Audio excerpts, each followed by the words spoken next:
Las salas de emergencias son infiernos con ángeles. Son las palabras exactas de los familiares de todos los pacientes que están ingresados en las unidades de cuidado intensivo alrededor de Canadá. Esta semana, la provincia de Nueva Escocia, en el lado del Atlántico de Canadá, está oficialmente cerrado. Y los asilos de ancianos de costa a costa son los más afectados en esta pandemia, no solo en la tercera ola, sino desde el principio de la pandemia. Good evening and thank you for joining us. The third wave is hitting Canada with full force. Across the country, the rate of active cases remains higher than it has been throughout most of the pandemic. The good news is that nearly 11 million people have received at least one dose of a COVID-19 vaccine. That's about 29% of the population. The case numbers, however, are still going up, with nearly 7,000 positive tests reported today. Keep in mind, not all provinces report on the weekend. In the coming weeks, doctors and nurses are preparing for more hospitalizations and more ICU admissions. Because as Mike Drolet explains, COVID-19 can cut lives short in an instant. A 22% increase in hospitalizations week over week, while ICU cases increased 21%. Ontario continues to be the hotspot in the country, but BC, Alberta, and Saskatchewan are all seeing record numbers of hospitalizations. And in Atlantic Canada, Nova Scotia hospitals are prepping for new patients after recording its highest number of daily cases since the pandemic began. Durante el último año he estado compartiendo con usted semana tras semana historias inspiradoras, pero también una actualización permanente de lo que está sucediendo en mi locación al norte de Ontario, en Canadá. Simplemente para que usted pueda ponerle nombre, pueda ponerle locación y cara y un rostro a sus oraciones. Y de antemano les agradezco muchísimo por sus oraciones, por mi persona y por mi familia, especialmente por la nación en la que vivo, Canadá. Nunca ha sido mi intención alarmarlos, sino mi intención ha sido en su totalidad poder informarle claramente de lo que está sucediendo no solamente en su país, sino también alrededor del mundo para que pueda tomar las precauciones necesarias para poder cuidar a sus ancianos, a sus jóvenes, a sus niños y especialmente a todos los que usted ama. Y por eso es que Esperanza para el día de hoy nació. Déjeme decirle que el gobierno de Ontario sacó una publicidad muy interesante que dice Save Lives, Stay Home, que significa quédese en casa, salve vidas.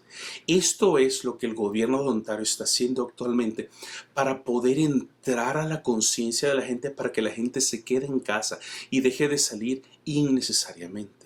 No es fácil porque vamos ya a un año de casi un encierro total. Y no estoy hablando de un encierro total local, sino a nivel mundial. Pero quiero que sepa algo que está ocurriendo en otras partes del mundo, específicamente en África, ya que India está reportando más de 300,000 nuevos casos de COVID-19 al día y 2,000 muertes diarias hasta este día que estoy grabando esto, de muertes relacionadas a COVID-19. El virus oficialmente ha mutado nuevamente. La variante se llama B1167. Es el nombre científico al que se refieren a la variante que ha mutado en India. El virus oficialmente B1167, la variante, ha llegado y está en Canadá. Hay por lo menos arriba de 35 casos reportados desde el Pacífico hasta el Atlántico, exceptuando en este momento de esta grabación en Ontario, por lo cual no se sabe mucho, pero el virus sigue evolucionando y sigue cambiando. Esto de la pandemia no va a terminar. Muchos estudiosos pronostican que el efecto post-pandemia va a comenzar hasta el 2024. Entonces, ¿qué es lo que realmente quiero decirle? Que estamos viviendo momentos históricos que quedarán plasmados por generaciones y hasta en libros de texto para que las nuevas generaciones entiendan y comprendan qué es lo que sucedió. Dios nos está dando el privilegio de ser parte de la historia escrita. Este evento que estamos viviendo lamentablemente está siendo escrito con tinta de color rojo. Y la tinta significa simplemente el número de vidas que han sido sacrificadas por el virus de la pandemia de COVID-19 y han muerto a causa del virus. Ahora, déjeme hacer una recopilación breve en la historia de las pandemias a través de los tiempos. ¿Me permite? Perfecto. Vamos a la primera. Desde 1347 a 1351, la peste negra cobró en Europa más de 70 millones de vidas. Luego, más adelante en la historia, desde 1918 a 1919, la pandemia de la gripe, conocida en inglés como The Spanish Flu, cobró en solo un año más de 100 millones de vidas. Desde que se descubrió el brote de la pandemia actual del virus que nació en Wuhan, China, existen 150 millones de casos activos, de los cuales 87 millones se han recuperado.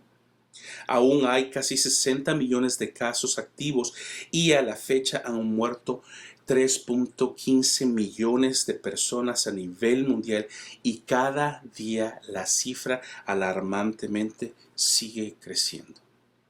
En medio de todo lo que está sucediendo, solo hay una pregunta que no he querido formular, pero este día he tenido el valor de hacerlo. Y esta es la pregunta.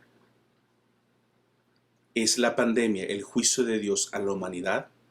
Veamos lo que dice la Biblia acerca del juicio de Dios a un pueblo cuando sus caminos se apartaron de él.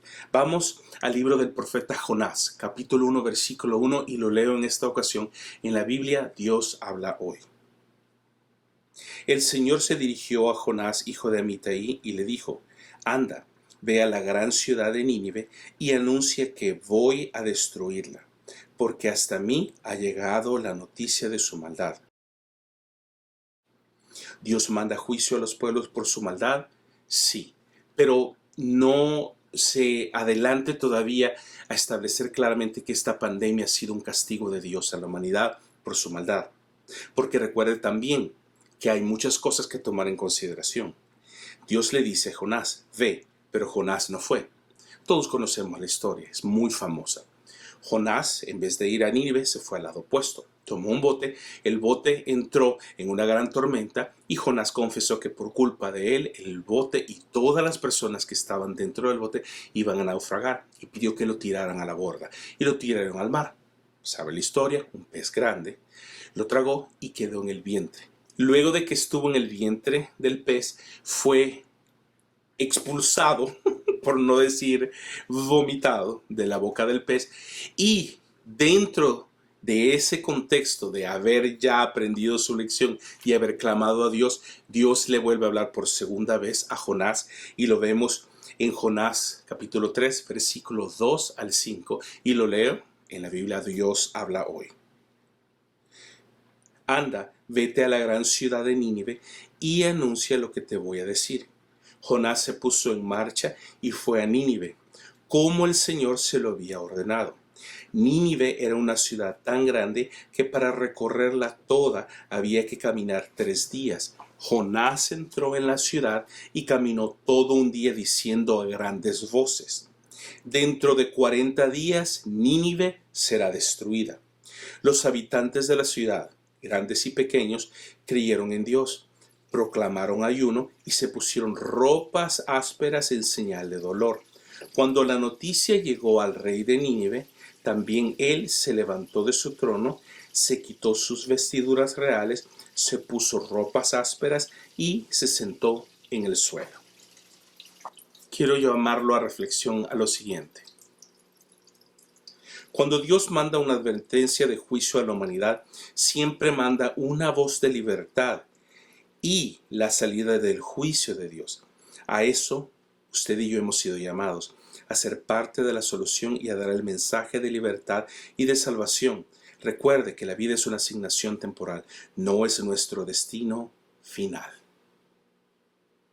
Claramente Jonás hizo al final lo que tendría que haber hecho desde el principio, y el pueblo de Nínive, desde el grande al pequeño y hasta el rey y los animales, se arrepintieron delante de Dios por el mal que habían hecho. Pero Dios siempre nos advierte y prepara a la iglesia para los tiempos malos y los tiempos difíciles. Recuerdo que a muchos hombres y mujeres de Dios alrededor del mundo, Dios les empezó a hablar a finales del 2019. Yo recuerdo que una persona que Dios le ocupó muchísimo a través de sueños, a través de visiones y palabras proféticas, septiembre, octubre del 2019, Dios le dio una palabra y le empezó a poner una carga por lo que iba a ocurrir en el 2020. Y la palabra fue: Dios va a alinear su visión para la iglesia en el año 2020. Recuerdo que muchos comenzaron a ver señales de que el 2020 no iba a ser un año fácil, pero Dios nos iba a resguardar y a proteger en medio de la adversidad y de la dificultad. También, ¿recuerda usted las plagas de Egipto? ¿Recuerda que Dios guardó a su pueblo mientras Egipto era azotado por las 10 plagas? Bueno, solo quería recordárselo por si se le había olvidado. ¿Por cuánto tiempo Dios ha venido hablando que traerá avivamiento al mundo entero? Bueno, yo nací en 1977 y recuerdo que desde los 80s a mediados finales Dios empezó a hablar que iba a traer un avivamiento como nunca al mundo entero y que iba a utilizar Latinoamérica para ello. ¿Por cuánto tiempo Dios ha venido hablando de un avivamiento que iba a venir a las naciones del mundo entero? Y especialmente yo recuerdo que en los 80s y 90s Dios empezó a hablar que iba a traer un avivamiento e iba a usar a Latinoamérica para esta tercera ola del avivamiento que iba a venir. Ahora déjeme decirle algo. Damas y caballeros, señoras y señores, el tiempo del avivamiento ha llegado, en el que nosotros como iglesia debemos esparcir el mensaje de salvación, de fe y sobre todo de esperanza. Dejemos de escondernos detrás de las puertas de nuestras casas y salgamos a proclamar el mensaje de salvación y de libertad que hay en Cristo Jesús. A todos los que se pueda. Ahora usted se preguntará, ¿cómo puedo salir si no me dejan en mi localidad o los gobiernos salir libremente a la calle? Fácil. Agarre su celular y ocupe la media para poder predicar del Evangelio. Déjeme contarle una ilustración. Se cuenta la historia de un burrito que cayó en una zanja profunda en una mañana de verano. Asustado y desesperado comenzó a rebuznar pidiendo ayuda. Intentó salir por sí solo y no pudo. Saltó, brincó y no lo logró. El tiempo transcurrió y el calor del día lo agobiaba. Desesperado, siguió rebuznando hasta que de repente vio un rostro familiar. Su dueño había venido. El dueño del burrito había llegado a su rescate. El burrito respiró de alivio, convencido de que de ésta se iba a salvar. El dueño del burrito tiró un lazo. El burrito lo puso en su boca y comenzaron a jalar. Pero el burrito era demasiado grande para salir con un lazo nada más. Después de horas de intentos fallidos, el dueño se rindió y se fue y dejó al burrito a merced de la vida en el hoyo en el que había caído. El burrito pensó que era su fin y comenzó a llorar porque había perdido esperanza y sabía que de esa ya no se podría librar. De repente sintió que algo le cayó en la cabeza. ¿Tierra? Volvió a ver hacia arriba y vio que su dueño definitivamente se había rendido y fue a traer una pala para enterrarlo vivo, ya que comenzó a tirarle tierra en la cabeza sin parar. El burrito se dijo a sí mismo: hey, si me muero está bien, pero tampoco me aceleres el proceso queriendo enterrarme vivo. Así que el burrito se comenzó a sacudir la tierra que le caía en la cabeza. Se dio cuenta que realmente no lo estaban enterrando vivo, sino que al sacudirse podía apelmazar la tierra debajo de él para salir del hoyo en el que estaba. Al fin la tierra se acabó y el burrito pudo salir caminando del hoyo sano y salvo, aunque un poco sucio, pero vivito y coleando. Déjeme terminar con esto, varias cosas. Respondamos a la pregunta: ¿es la pandemia el castigo de Dios por la maldad de la humanidad? No, no lo es. La pandemia no es un castigo de Dios. Esta pandemia es la oportunidad que Dios nos da para sacudirnos lo que nos viene encima y utilizarlo como medio para poder salir y ayudar a otros a también salir del hoyo de la desesperación en la que todos estamos. también comparte el mensaje de esperanza para todos aquellos que necesitan escucharlo y encontrarse con Cristo como Salvador. Dios nos ha dado una oportunidad única en la historia del mundo para salir de nuestras casas sin necesidad de estar físicamente afuera, para dar un mensaje de esperanza para todos. La última palabra que tengo para ustedes: levántese, límpiese la tierra, pásese bien el cepillo y el peine, arréglese bien y alístese para proclamar a Cristo como Señor y Salvador, para que todas las personas que lo escuchen sepan que este no es el fin, sino es el comienzo de lo que Dios quiere hacer en su vida, en mi vida, en la iglesia, pero también en el mundo entero. Que es para nosotros predicar el evangelio a todos, desde nuestra casa, desde adentro de nuestro hogar, para el mundo entero, y que todos sepan que Cristo es la luz del mundo y Él es el camino, la verdad y la vida.